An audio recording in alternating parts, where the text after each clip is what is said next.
Tom Sawyer. But that ain't no matter. That book was made by Mr. Mark Twain, and he told the truth mainly.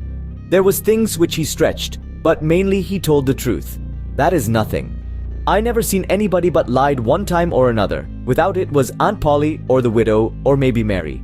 Aunt Polly, Tom's Aunt Polly she is, and Mary and the widow Douglas is all told about in that book, which is mostly a true book, with some stretchers, as I said before. Now the way that the book winds up is this.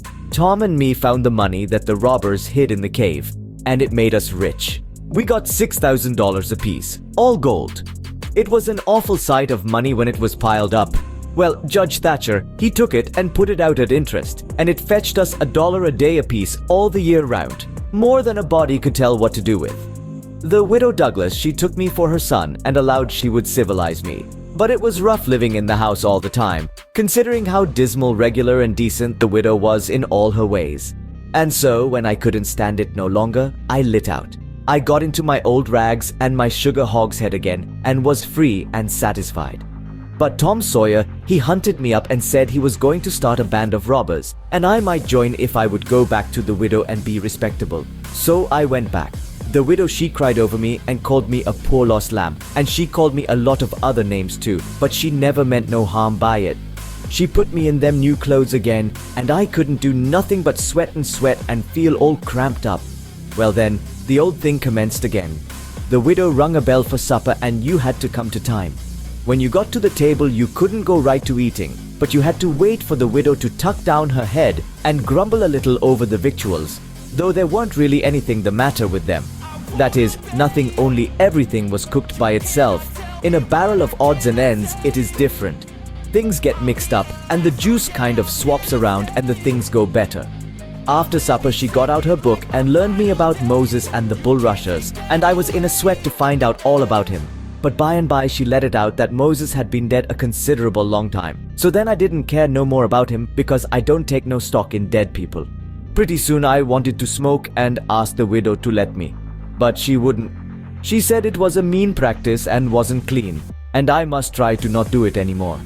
That is just the way with some people. They get down on a thing when they don't know nothing about it. Here she was a-bothering about Moses, which was no kin to her, and no use to anybody, being gone, you see, yet finding a power of fault with me for doing a thing that had some good in it. And she took snuff too. Of course that was alright because she done it herself. Her sister, Miss Watson, a tolerable slim old maid with goggles on, had just come to live with her, and took a set at me now with the spelling book. She worked me middling hard for about an hour, and then the widow made her ease up. I couldn't stood it much longer. Then for an hour it was deadly dull and I was fidgety. Miss Watson would say, "Don't put your feet up there, Huckleberry," and "Don't scrunch up like that, Huckleberry, set up straight." And pretty soon she would say, "Don't gap and stretch like that, Huckleberry, why don't you try to behave?" Then she told me all about the bad place, and I said, I wished I was there. She got mad then, but I didn't mean no harm. All I wanted was to go somewheres. All I wanted was a change, I weren't particular. She said it was wicked to say what I said she wouldn't say it for the whole world. She was going to live so as to go to the good place. Well, I couldn't see no advantage in going where she was going, so I made up my mind I wouldn't try for it. But I never said so because it would only make trouble and wouldn't do no good.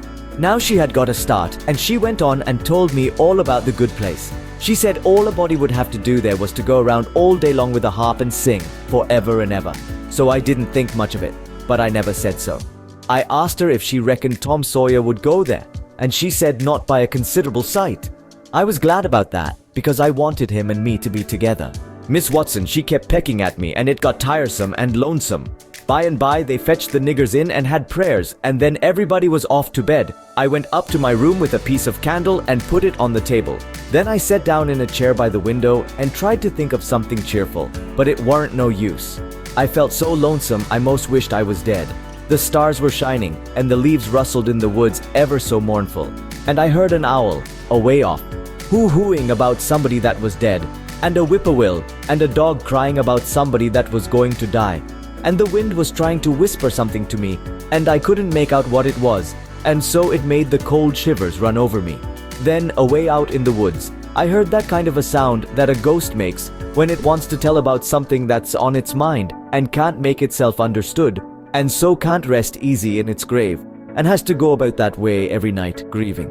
I got so downhearted and scared I did wish I had some company. Pretty soon, a spider went crawling up my shoulder and I flipped it off and it lit in the candle. And before I could budge, it was all shriveled up. I didn't need anybody to tell me that that was an awful bad sign and would fetch me some bad luck. So I was scared and most shook the clothes off of me. I got up and turned around in my tracks 3 times and crossed my breast every time, and then I tied up a little lock of my hair with a thread to keep witches away. But I hadn't no confidence. You do that when you've lost a horseshoe that you found instead of nailing it up over the door. But I hadn't ever heard anybody say it was any way to keep off bad luck when you'd killed a spider. I sat down again, shaking all over, and got out my pipe for a smoke. For the house was all as still as death now, and so the widow wouldn't know. Well, after a long time, I heard the clock away off in the town go boom, boom, boom, 12 licks, and all still again, stiller than ever. Pretty soon, I heard a twig snap down in the dark amongst the trees. Something was a-stirring. I sat still and listened. Directly I could just barely hear a meow meow down there. That was good, says I. Meow, meow, as soft as I could. And then I put out the light and scrambled out of the window onto the shed. Then I slipped down to the ground and crawled in among the trees. And sure enough, there was Tom Sawyer waiting for me.